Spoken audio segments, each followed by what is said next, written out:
Amém. Paz do Senhor aos irmãos. Deus venha falar conosco nessa escola, nesse estudo bíblico que nós vamos fazer. E hoje nós estamos na lição de número 31, que tem como título Messias e seu reinado. Então, nas aulas anteriores, nós estávamos falando dos erros cometidos por Judá, por sua hipocrisia, sua aliança com o Egito, que nós vimos em duas partes, nos últimos 2 capítulos, o tema denúncias contra Israel e Judá, ais e bênçãos. E agora nós vamos ver algumas bênçãos, Nós vamos ver o reinado do Messias na era milenar, que nós já passamos algumas vezes em Isaías já. E hoje o nosso texto, ele se encontra no capítulo 32 de Isaías, o texto todo, o capítulo todo. Então é 32, do 1 até o 20.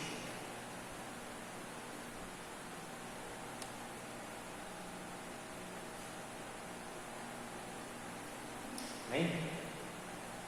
Isaías 32, do 1 até o 20. Vou ler o primeiro versículo. A palavra diz assim: Eis aí está, que reinará um rei com justiça e retidão, governarão príncipes.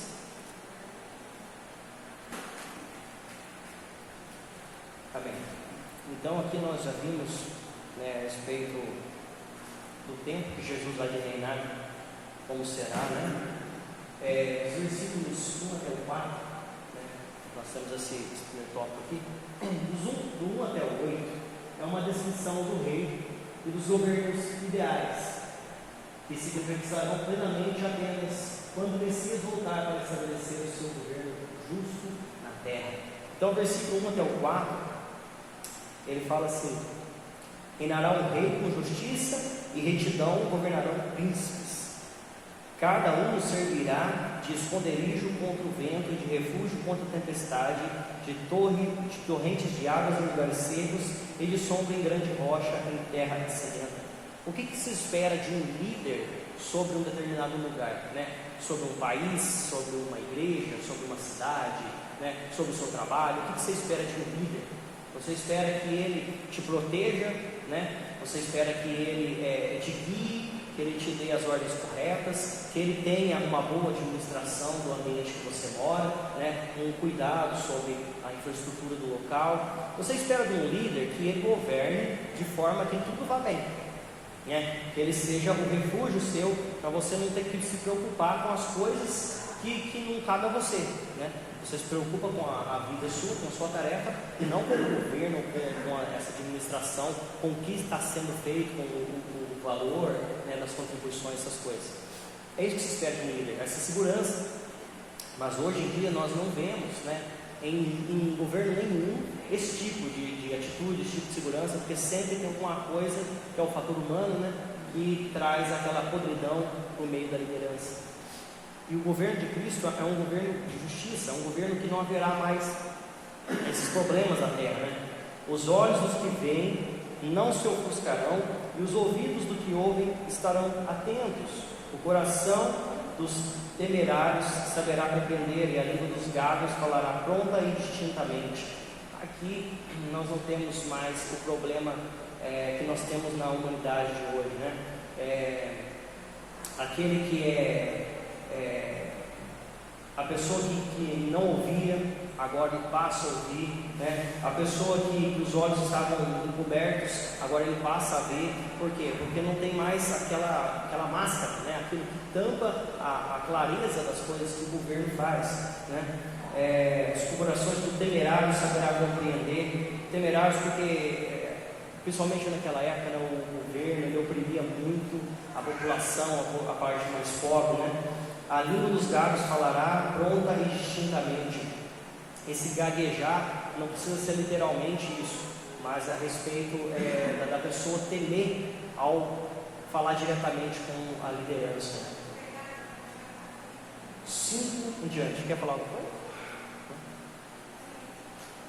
Do 5 até o 8. Alguém não, vamos abrir lá em Isaías 11, 1 até o 5. Não vai estar lendo ali. Do 5 até o 8.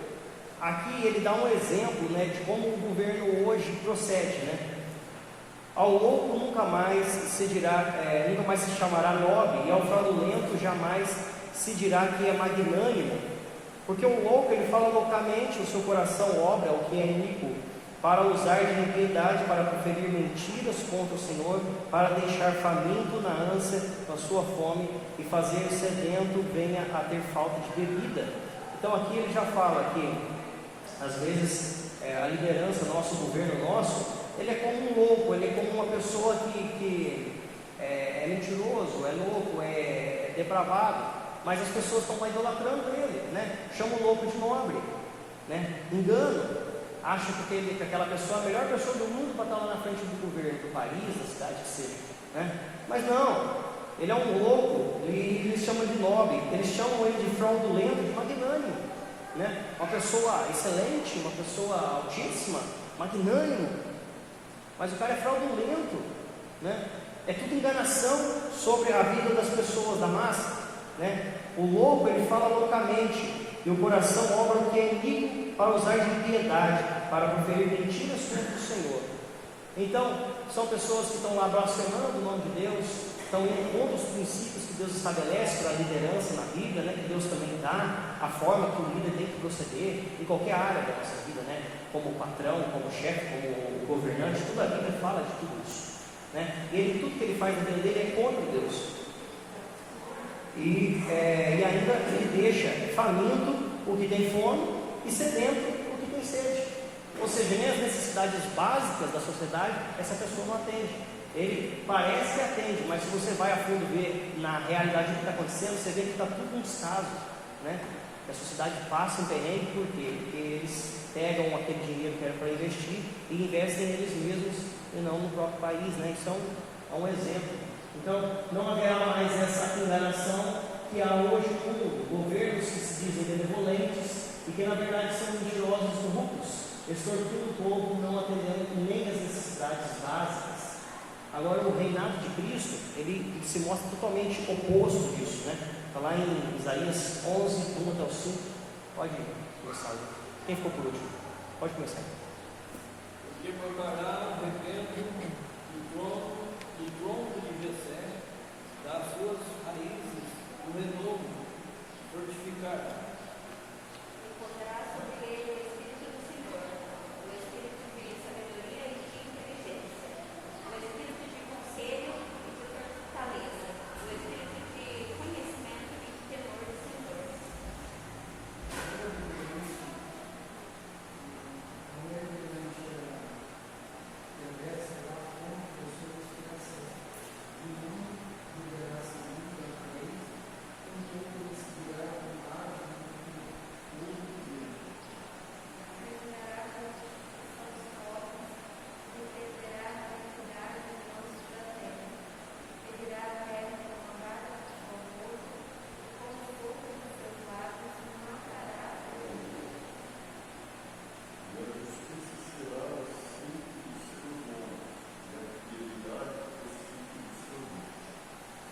Então você vê como é descrito, né, o reinado de Cristo, com a justiça, né, com a eliminação do mal arraigado na terra, né, com um sopro ele acaba com tudo isso e volta e vem as coisas para as mãos de Cristo, né? É como Deus fala que Ele fará no final dos tempos, né? No final dos tempos, todo o poder estará na mão de Cristo, né? E Ele entregará tudo ao Pai. Então tudo será um governo só, tudo será uma coisa só, de benevolência, como era para ser desde o início, desde lá do Éden. O problema foi o pecado sendo introduzido na humanidade, que é onde foi, cambalhou tudo, né? E o ser humano saiu debaixo da proteção de Deus e agora teve que voltar novamente. Então ele fala assim, no 7 agora: também as armas fraudulentas são más, e ele maquina intrigas para arruinar os desvalidos com palavras falsas, e ainda quando a causa do pobre é justa. Então, mesmo que seja justiça sobre a pessoa que está sendo julgada lá, né, a pessoa leva o processo para ser julgada, se for afetar o líder, se for afetar a vontade dessa pessoa, ele usa, né, de todo o possível para fazer o mal, para aquela pessoa, ainda que seja certa, cair como errado. mas o nobre projeta coisas nobres e a sua nobreza perseverará. Então, aqui no final dos tempos, aquilo que era ruim agora acaba, né? E aquilo que é nobre, aquilo que é justo, agora vai prosperar. Já não vai ser mais como é hoje em dia. Pode passar?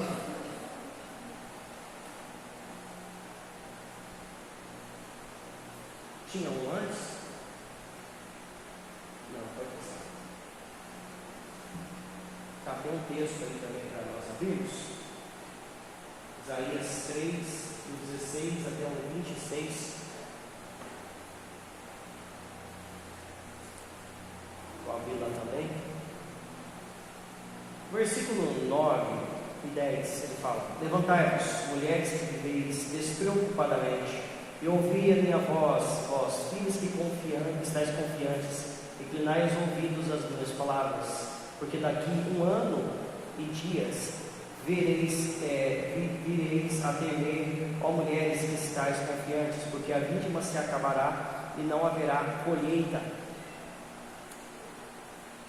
Então, Isaías 3, do 16 ao 26.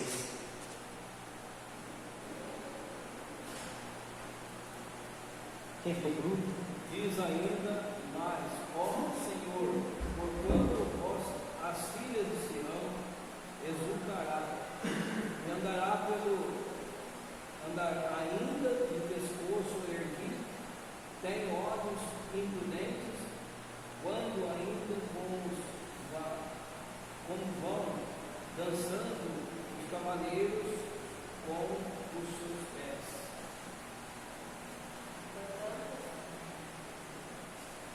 O Senhor fará de nós a cabeça das filhas de Sião, e o Senhor porá a descoberta das suas dores.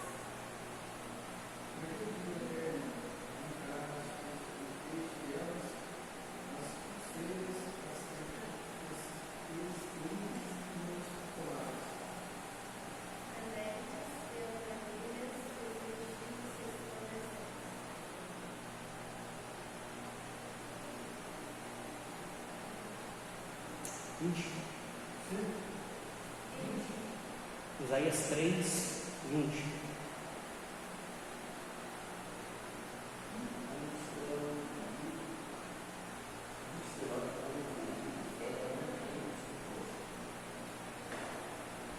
Não, é Isaías capítulo 3, versículo 20.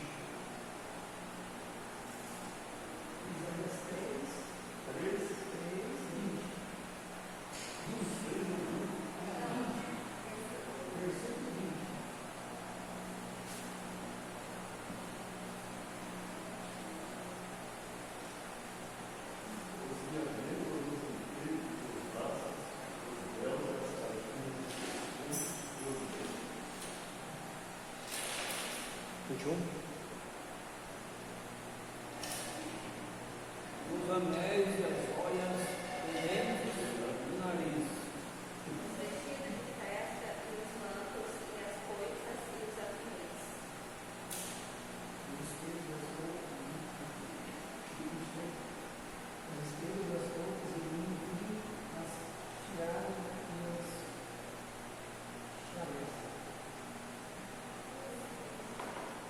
Será que em lugar de cheiros suaves irá flor, torcido uma corda, e em lugar de níveis cabelos, palmas, e em lugar de veste larga, fios, e o queimador em lugar de candeeiro.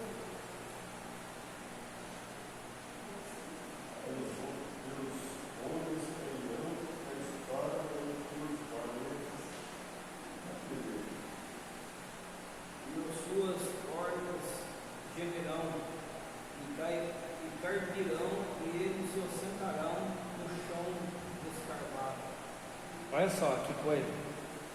Ele fala aqui, né, de tudo aquilo que as mulheres têm, os adornos, né, caixinhas de perfume, amuletos, sinetes, joias, pendentes do nariz, brincos, vestido de festa, manto, sabe? Só coisa fina, né? Só coisa bonita, que é coisa cara na época, né? E agora tudo isso vai ser trocado, né? Olha só, o perfume haverá podridão, no lugar da cinta vai ser uma corda, né? No lugar das roupas finas vai ser um trapo, né? No lugar do cabelo, calvície, só coisa ruim. O que ele estava falando aqui? A invasão à Síria ia ser uma devastação completa. Sentar em sofá, vai sentar no chão. Vai sentar no chão, né? Porque os escravos, né? Carpido. Senta no chão, carpido, que eles mesmos carpiram, né? E assim, até no versículo 1 do capítulo 4 ali em diante, ele fala: 7 mulheres lançarão a mão de um homem. Por quê? Porque os homens vão ser quase todos mortos na guerra, nessa invasão, não foi uma guerra, foi uma invasão, né? Nessa invasão, os homens vão ser quase todos mortos. E ela fala assim: que 7 mulheres vão lançar a mão de um homem se achar ele, e vai falar: nós mesmos vamos sustentar ele, porque não tem homem. Então, né? Tão terrível que foi essa guerra. Então, aqui no capítulo 32 de Isaías, né, versículo 9 e 10, ele está falando disso aqui que ia acontecer, né? Vocês ficam atentos, porque daqui a 1 ano e alguns dias essas coisas vão acontecer, né? O que ele fala lá no capítulo 3. Então, as mulheres de Jerusalém foram avisadas da devastação e da pobreza iminentes, que se concretizariam na invasão de Senaqueribe, rei da Síria, né? Nós falamos agora há pouco. 1 ano depois, Jerusalém seria poupada, mas as outras cidades seriam saqueadas e os campos seriam devastados. Então, sim, Deus pouparia a Jerusalém, como nós vimos em várias aulas anteriores, eu sempre falei sobre isso, né? Deus pouparia sim da invasão assíria, né? Isso aqui não era a invasão babilônica, era a invasão assíria, mas as outras cidades em volta, todas foram atacadas, né? Só poupou a capital, naquela época. Porque anos depois aconteceu, né, a invasão na Nabucodonosor. Então, nessa época aqui, as mulheres tinham sido avisadas do que aconteceria, né? E fala para elas: vocês estão despreocupadas, agora vocês começam a ficar preocupadas, porque vai acontecer nesse determinado tempo. Pode passar?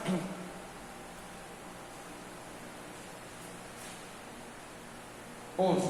Tremei, mulheres, que viveis despreocupadamente, turbai-vos, vós que estáis confiantes, despivos e ponde-vos desnudas, e cingivos de panos de saco os lombos. Então aqui, né, sinais de luto, né? Quando morre alguém, ou quando a pessoa está numa tristeza muito profunda, o povo raspava a cabeça, raspava a barba, vestia de saco de pano, né? Deitava nas cinzas, se jogava no pó do chão. Isso são sinais de luto, sinais de tristeza profunda. E aqui ele fala que ela se comportava dessa maneira, né? Batei no peito por causa dos campos abrasivos e por causa das vinhas frutíferas. Sobre a terra do meu povo virão espinheiros. Então, agora tem vinhas frutíferas, tem campos que produzem. Sobre isso vai vir espinheiros. Vai acabar a produção. Porque o que é isso? Quando você planta algo, não pode ter mais nada na terra além da terra que você vai plantar e o adubo. Você não pode plantar uma semente junto com outra. Você não pode plantar uma semente no meio de espinheiros, porque os espinhos eles são pragas, né? Eles crescem mais rápido e crescem mais forte. E eles não precisam de quase nada para crescer, né? Na verdade, para matar você precisa de alguma coisa, mas para deixar crescer eles crescem sozinho, né? Então, se tem espinhos numa terra, se tem abrolhos, espinhos numa terra, ele não vai permitir que uma árvore cresça. Ele não vai permitir que uma plantação cresça, né? Então ele vai matar toda a hortaliça da região. Sobre a terra do meu povo virão espinheiros e abrolhos, porque também sobre todas as casas onde há alegria na cidade que exulta. Então, aonde que tiver alegria, não vai haver mais.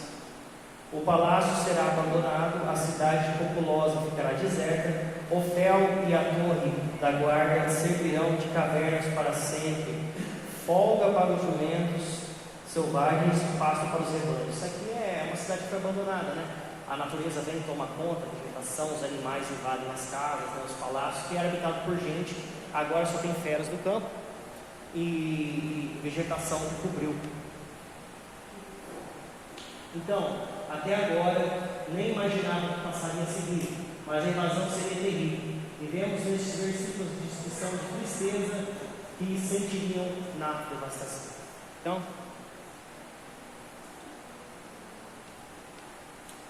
quando houve essa devastação, essa invasão, foi algo que eles não esperavam que ia acontecer, apesar de serem avisados, pegou de surpresa todo mundo, apesar de ser avisados, e foi uma tristeza muito grande, porque destruiu praticamente tudo que eles tinham lá. Destruiu o reino do norte, o reino do sul. E agora, do 16 até o 20, diz: o juízo habitará no deserto. Creio 15, né? Não viu 15? Até que se derrame sobre nós o Espírito lá do alto. Então o deserto se tornará em pomar, e o pomar será tido por bosque. O juízo habitará no deserto, e a justiça morará no pomar. O efeito da justiça será paz, e o fruto da justiça repouso e segurança para sempre. O meu povo habitará em moradas de paz, e em moradas bem seguras, em lugares quietos e tranquilos. Ainda que a saraivada caia sobre o bosque e seja a cidade inteiramente abatida, bem-aventurados vós, os que semeais junto às todas as águas, e dais liberdade ao pé do boi e ao jumento. Então, aqui do 15 até o 20, é uma descrição novamente da era do reino milenar, né? Então você vê que sempre oscila no tempo, né? No comecinho estava falando do governo de Cristo, fala do governo atual, falou da invasão que aconteceria a seguir, falou, né, o que aconteceria depois da invasão, e agora está indo lá para o futuro, né? Está indo para uma coisa que nós ainda não vimos, que é o reinado da época milenar. Então são vários tempos acontecendo aqui no mesmo capítulo, né? Aqui no versículo 15 ele já fala, né? Novamente Isaías retrata as bênçãos milenares. Primeiro, o Espírito, o derramar do Espírito, né? Que fala, até que se derrame sobre nós o Espírito lá do alto. Que se derrame sobre nós o Espírito lá do alto. Esse derramar do Espírito não é a mesma forma que foi derramado lá no Pentecostes, né? Lá em Pentecostes, naquele dia, né, da festa de Pentecostes, os discípulos eles experimentaram pela primeira vez o derramar do Espírito Santo sobre a vida deles, né? E até hoje nós temos o Espírito Santo que habita dentro daquele que aceita Jesus como penhor da graça de Deus. Esse Espírito que está falando aqui, ele está falando do reinado de Cristo, ele está falando da era milenar. Então é um derramar das bênçãos de Deus sobre eles, derramar do Espírito de Deus sobre o povo que talvez vai ficar aqui na terra, né? E vai passar por essa época de tribulação. Então vai ser uma era diferente, né? Versículo 15 da parte dele, a prosperidade, né? Então ele fala: o deserto tornará em pomar, e o pomar será tido por bosque. Então, deserto não produz nada. Por que o deserto não produz nada? Primeira coisa, vamos falar de um deserto comum, deserto de areia. O deserto de areia não tem nada mais além de areia. Às vezes cresce algum cacto, alguma coisa que puxa a umidade lá do fundo da terra, porque a umidade no solo em uma profundidade razoável não tem água, né? É raro haver algum oásis, alguma coisa assim, mas no mais o deserto é simplesmente deserto, não tem nada. Pode ser um deserto de gelo, um deserto pode ser um deserto de sal, um deserto de areia. É tudo deserto, ou seja, não vai crescer as coisas como a gente vê, né, em qualquer outra plantação. E ele fala que o deserto vai ser como um pomar, então vai crescer vegetação, uma prosperidade onde nem se esperava que teria. E o pomar vai virar como se fosse um bosque, né? Aquilo que é uma plantação pequena vai ser como algo grande. Então isso aqui retrata a prosperidade. O juízo habitará no deserto, e a justiça morará no pomar. Então, a prosperidade e a justiça, no versículo 16. O efeito da justiça será a paz, e o fruto da justiça, repouso e segurança. O meu povo habitará em moradas de paz, em moradas bem seguras, em lugares quietos e tranquilos. Então, essa época do reino milenar não vai haver guerras, não vai haver tribulação, nem para o povo de fora, nem para quem estiver para o lado de fora do muro. Se eles servirem a Deus, nessa época o diabo não vai estar na terra. O mal da terra é o inimigo de Deus, ele que faz as pessoas ficarem piores. O ser humano, ele tem dentro de si um mal, sim, por causa do pecado, mas se não houver o diabo para tentar a vida da pessoa, né, essas coisas elas diminuem muito, né? E as pessoas que tiverem aqui já vai ser uma reduzida. E nessa época Cristo vai estar reinando sobre a terra, sobre a Nova Jerusalém. Haverá pessoas do lado de fora do muro que nem essas terão esse tipo de problemas também. Então haverá paz para quem está aqui dentro, também para quem está do lado de fora, se obedecerem a Deus. Aí ele fala, quando o bosque urbano for arrasado como saraivada.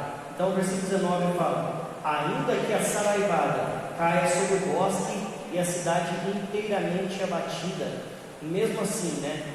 Bem-aventurado vós que semeais junto a todas as águas e dai liberdade ao pé do boi e ao jumento. Eu não tenho necessidade de trabalhar aqui no céu, né? Não tenho necessidade de colher, de fazer animais trabalharem para poder se sustentar. Então, será um reinado que nós aguardaremos estar lá do lado de dentro, né? Que ninguém esteja do lado de fora, porque nós precisamos subir na primeira ainda, né, irmãos? Então, essa é a lição 31, capítulo 32. Próxima aula, capítulo 33, são 24 versículos também.